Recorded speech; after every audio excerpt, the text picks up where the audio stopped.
Hello and welcome to Fatima Today. This show is produced by the World Apostolate of Fatima, USA, Our Lady's Blue Army, and brings topics to you, our viewers, related to the events in the world today. We live in tumultuous times when logic seems to have disappeared and uncertainty hangs over us. Our hope on these programs is to address the issues of the day and find solutions through adherence to the laws of God, especially through the message of Fatima. We ask that you subscribe to this podcast.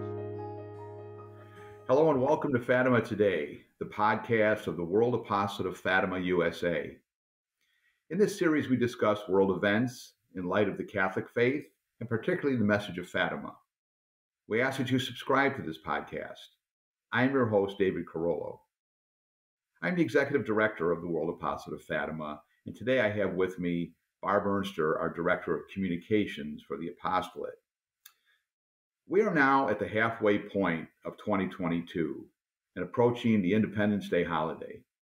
The 4th of July is always the midsummer break, but it's about more than barbecues, beaches, and fireworks. Although these holiday activities are truly Americana, today we hope to speak further about patriotism and the other motives behind this holiday. So welcome, Barb.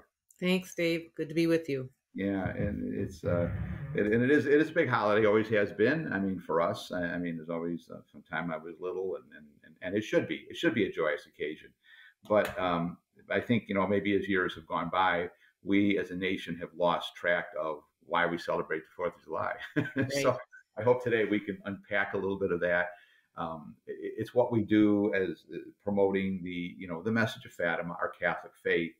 And I think the reality that our country, founded as one nation under God, Under God.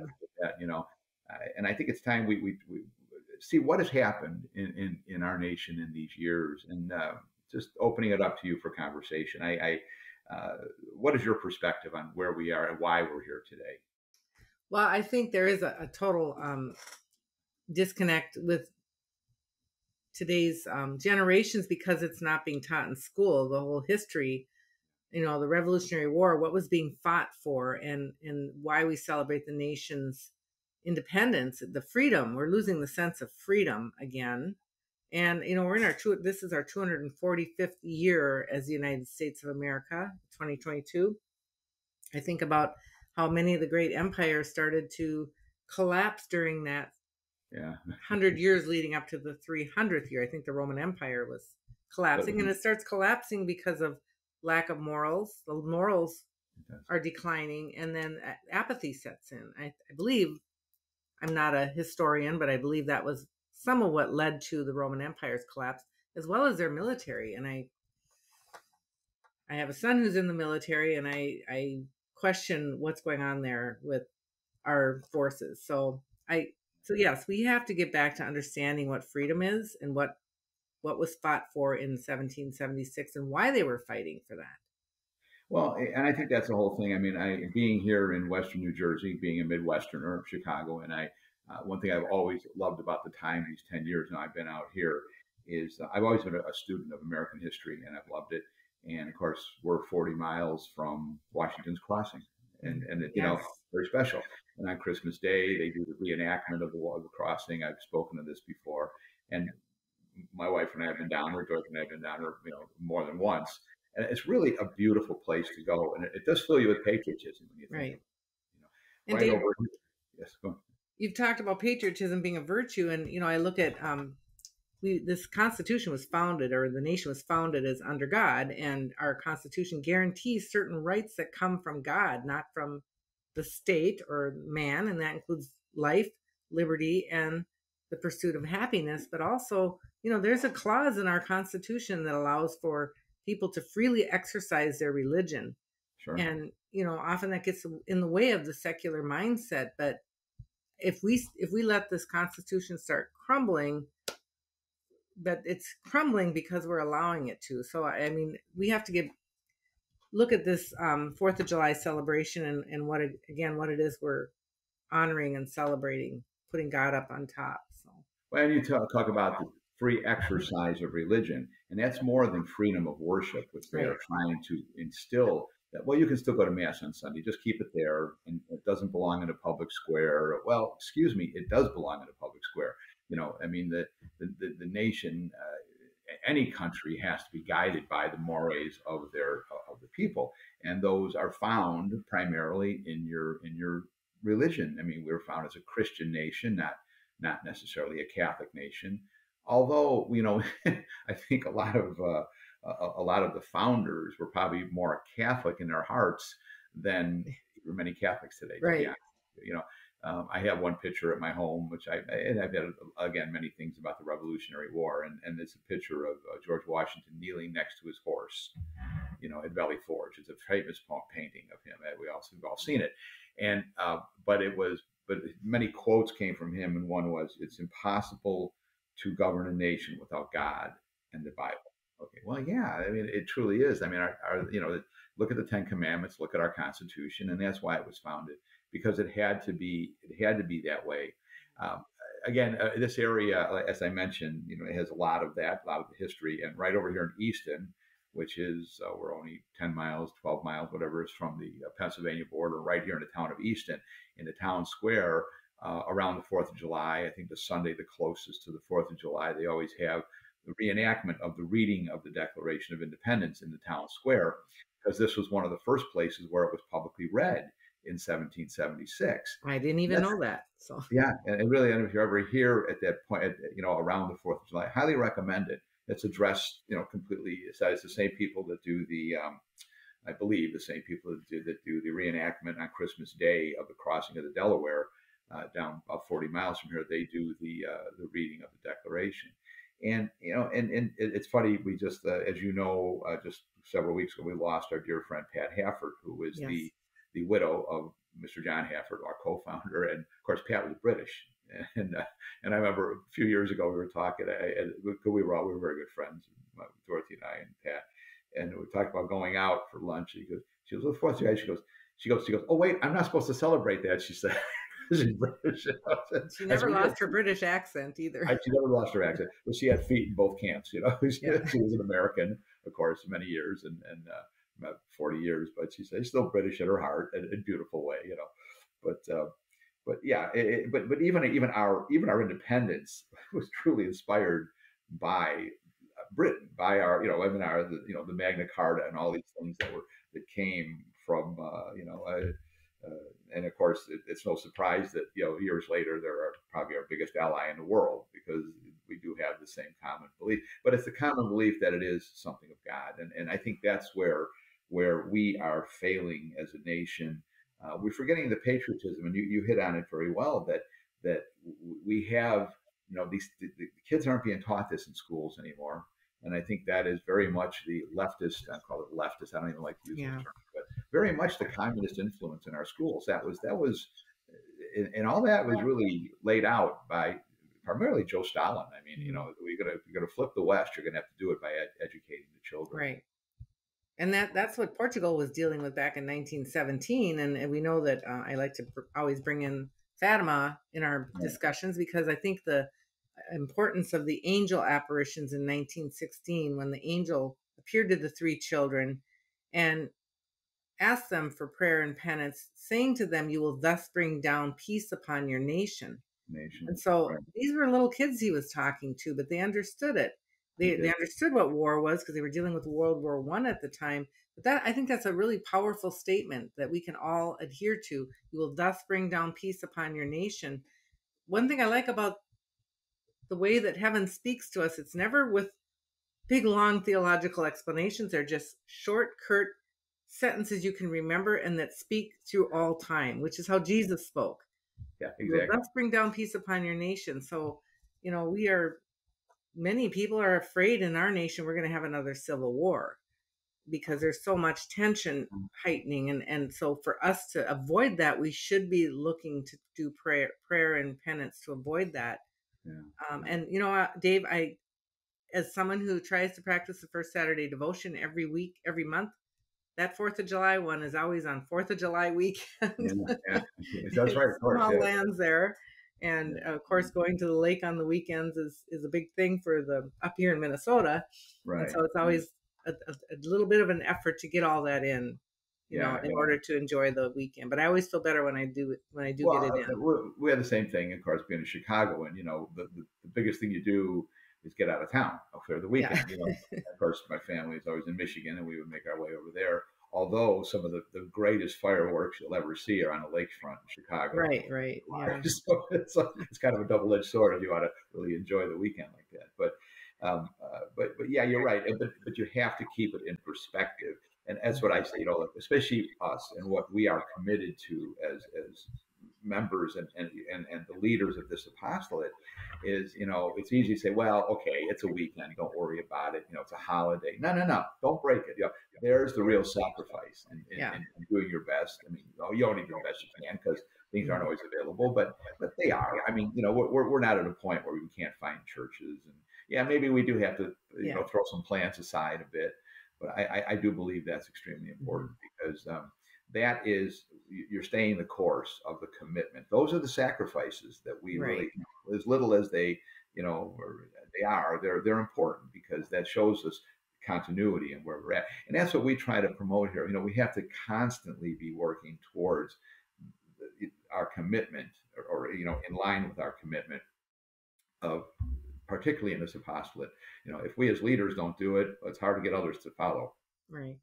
Well, and I look at the many people feel that we're looking at a very small remnant of probably very people who are more persevering in their practice of the faith that are left in the church.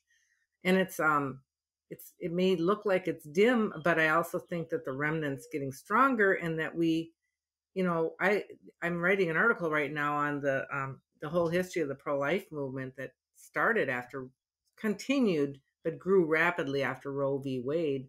And even in the midst of what was going on in the country with this great evil, people's hands and feet were working for good. And now the pro-life movement's poised to really launch forward and really get this message out because of the many pregnancy resource centers that have been opened over the years. In fact, there's more pregnancy resource centers around the country than there are abortion clinics now. Yeah, see what I mean? So we can never stop working because we never know what our efforts are doing to aid the future. Right, And for right. the sake of the country, if you love God, you love your country. Well, there You you know go. And I think that's what it comes down to. I mean, the whole Roe versus Wade thing and overturning of it, this didn't stop abortion. We know that. Okay. But I hope now it can come back into the hands of the people. It was a cop out. I mean, to be honest with you, and many even leftist type of jurists criticized that ruling 50 years ago because it overrode, the function of the court. So we all know that. This isn't a story. This show is not about necessarily about the politics of it, but in reality it is because you can't separate the two. And the fact is now it's back into our responsibility. It's easy to say, well, I'm pro life, but I can't do anything about it. How many right? politicians took that position in the last 50 years? They just Hmm. washed their hands of the of any responsibility to try to work towards stopping, because of it's just the intrinsic evil of abortion. And unfortunately, they have people that are promoting it who are probably the biggest victims to a great degree. That's the problem. But the women are the victims, not just the women, but certainly, and obviously, the child that dies is the biggest victim. But and You know, there's I'm there's not an expert in it, but well, there's victims all across the nation. I mean, there's such a labor shortage right now, oh, and you wonder, well, we've aborted 60 million people. right. There's there becomes an imbalance in the what I You're would say right. is God's natural way of bringing about balance in your Remember, population.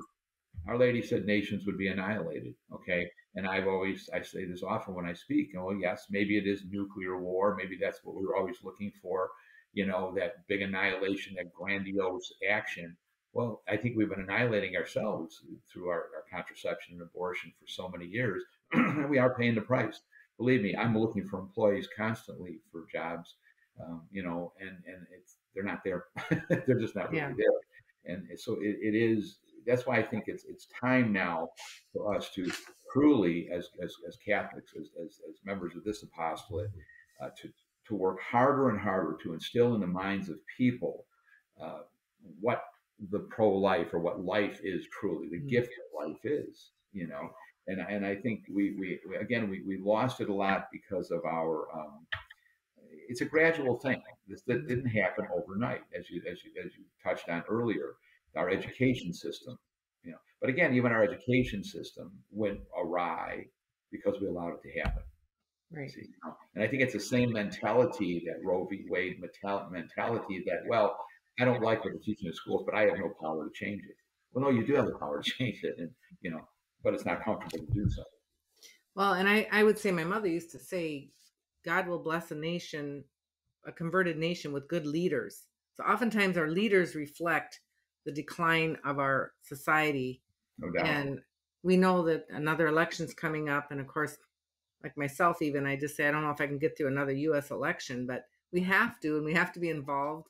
And that's part of our civic duty as well. And we should be praying about that, praying and offering, asking the Lord, where do you want me to be involved? Where do you want me to use my voice? How can I be part of this to change the world? The pro-life movement, when you look at those March for Lives and how it transitioned to the next generation, and you got all these young people holding up their signs, I am the pro-life generation, hundreds of thousands of people marching.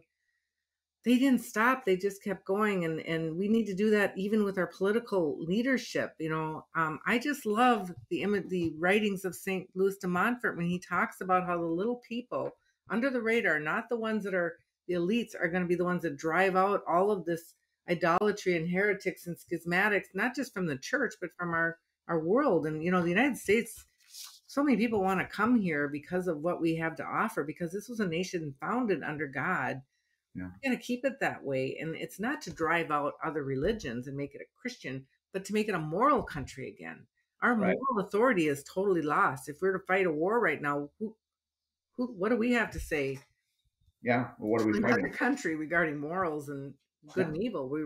We export the largest culture of death of any other nation in the world right now. We're going to export things to other countries. What is it we're exporting today? That's horrible. I mean, and it's our media, it's everything, and but it's so insidiously evil. Just even the simple thing of turning on television shows sometimes that you think are going to be just innocent. There's nothing Right. innocent out there anymore. Okay. Our entertainment industry has exported that all over the world too. Yeah. So I mean, that's really the problem, and I think it goes back to almost a self-loathing, if you will. Okay, I mean, that's what's being taught to these kids, that you should hate your country. Oh my God, evil founding. Okay, come on, folks. Look around. Do you think we could have built, and I say we, I mean our predecessors, our ancestors, do you think that this would have been built on a foundation of hedonism? I don't think so. It couldn't be. I mean, I look at my four grandparents, and emigrated from Italy. Okay, they came here. My parents born here. My wife, as you know, Dorothy, was born in Poland. So I mean, we know the immigrant thing very well. I grew up in an Italian neighborhood on the south side of Chicago. Dorothy came from Poland when she was 10 years old. Believe me, I mean, we know. When I know when I speak to my mother-in-law particularly, she's never at a loss for words when it comes to her opinions about what's going on in this country, because they left communist Poland, okay, to come here. And it's like she said, now it's going to be as bad here, if we don't stop it. Right. So there's a lot to be said for that, and it's not just the material deprivation. Certainly that was part of it, but that was a product of it more than anything else. But it was this atheistic and this secular mentality. I mean, that was what the communist Bolshevik revolution called for. Finally, we were going to have a nation that was devoid of God. That was it. Finally, you're going to have something institutionalized where God was out of it. We don't need him now. We know the secular world will run. Well, look what happened for 70 years. Well, and I do know that Lenin and Stalin's plans were to spread this into Europe through Portugal, but it was stopped. And it was stopped primarily because of World War II and them having to revert to fight Hitler, basically. But it was also stopped by the prayers. Portugal, the bishops with Pope Pius XII consecrated the country to the Immaculate Heart of Mary. Right. And they were spared from the World War II. They were not drawn into it. And Stalin did not get in through Portugal and spread its errors through there. There's just so many wonderful things to look at: the power of consecration to the Immaculate Heart, the power of faithfulness to God, how we don't know how often our country might have been spared because of prayers and sacrifice of the I people. agree. I mean, certainly throughout the 50s and 40s, people were, the war was going on, and there was a certain, in the 50s and 60s, they knew the dangers of communism and the nuclear age and the dangers of war. There's still that danger out there, but we know that in 1985, a nuclear war was averted because of consecration to the Immaculate Heart. And so, I just, again, we can't set aside our faith during this time. We have to be strong. We have to be soldiers for Mary, Mhm. praying and doing penance and trying to bring about other conversions to Jesus, because into the love and mercy of God, because that's Yes. what's going to rain down on, that's what's going to bring peace in our country. Well, and I do think it goes back to, do we love our country enough? Okay. And that's important. Do we love what this country stands for? And obviously, many don't anymore. It's that I don't think it's the majority of people. I think it's this. We used to talk about the silent majority. Well, well, this is the loud minority. Okay, they have the podium right now. Let's be realistic. Evil is having its day, and I think that we are. You know, this is where our function of prayer, truly prayer and sacrifice and perseverance. You talked about the pro-life movement. 50 years to overturn Roe versus Wade, 49 years, and almost 50. And it was perseverance, true perseverance. Now again, and the overturning of that erroneous ruling is not going to stop abortion. We know that. But now let's work again on getting it into the hearts of people. This is why you should be pro-life, not because you're wrong, not because you're evil, because this is why. This is natural law. This is what God puts in us. And when we come back to that, this is how we will succeed, as a country, as a nation, as a people, and individually. Um, and I do think that it does truly tie in so much to this concept of the patriotism and what it means to be an American patriot. To look back at our founding, and everybody loves to say, "Oh yeah, well, how can you say you had slavery when this nation was founded?" Yeah, we did, and that was our original sin, I guess you can call it And that. there were people that didn't want that that Supreme Court decision made. They were Right? angry about it, and some of them who are Exactly. in the same party that are Yeah, fighting for abortion rights were the same party that was not wanting to overturn slavery. that's exactly it. So Ironically. no, well, yeah, ironically, you're right, but it's true. I mean, and it is because obviously there's the old term "show me the money," okay, and there was always an economic benefit to Right. this in parts But of the they're time. both There was a compromise on the part in order to you were fighting the largest army in the world, in the British Empire. I mean, you had to come together, even though you weren't going to be 100% in agreement. And if you, I think if you look at the very the play and the movie 1776, not the revisionist stuff that's being thrown at us now, but if you really look at it and look at the debate that went on, there were some states that had nothing to do with this because some certain states were going to keep slavery in that. So it was a huge debate from the moment of our founding, but they found enough common ground to come together. And you know what? 100 years later, the bloodiest war that we ever fought was to reunify this country with the Civil War, the War of Succession, however you want to call it. But both slavery and abortion denied the personhood. Exactly, and That was that's how it what starts. allowed the evil to go on, by denying that there was a person involved here. That's right. Well, that's what the Nazis used Hmm. to justify persecution and the murder of the Jews. Okay, dehumanize. First thing you do is dehumanize. Dehumanize, change the language, and this is where Right. we got to be careful. And our young people are being influenced by this. So why do you think they're going into the schools with all these new ideologies? They're trying to get to the kids and hiding it from the parents. Yeah. So Yeah. it's just a time to be very alert and understand the language that's being used, and understand what these kinds of ideological movements can do. They can kill massive amounts of people. Yeah. 100 million killed under communism in the 20th Oh, century. and all those numbers, and that I mean, you look at in China, what's going on in China today. I mean, they are mastering communism. They're taking what the Russians failed to do, and they're making it. Believe me, because they're mixing it with capitalism and Making it look normal. making it look normal. Yeah, but how many people have died directly by murder through that regime for the last, well, it's 100 years since the Communist Party in China has been in existence, 101 or 2 years, and the numbers of deaths, I mean, direct murders, and the abortions, you can't even count them over there. Which they're trying to turn around now. They're trying to get people to have babies now because there's a total imbalance in their populations. It defies natural law. Yeah. Like what we've done in this country, maybe not to the same degree, but certainly they have a demographic time bomb in China. It really is. I mean, Japan does too right now. Yeah, you're right. And so, I mean, I think, but again, you go back to, do you love what your country was truly founded for? And I've always looked to St. Pope John Paul II as someone who understood what the nation was all about. He fought.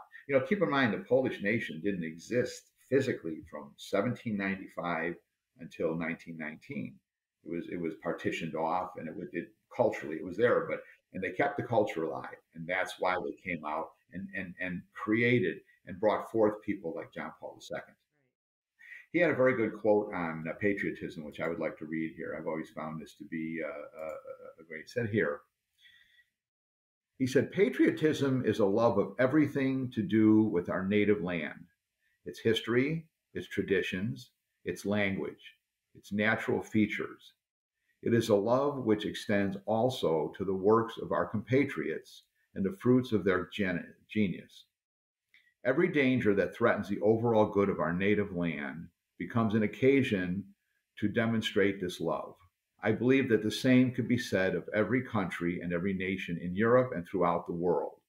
Patriotism," he said, in other words, "leads to a properly ordered social love."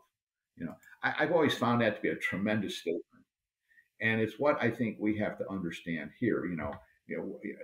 It's our history, what we're built on, what we have, our imperfections, even our imperfections, how they can lead to good if we allow it to. I always look to.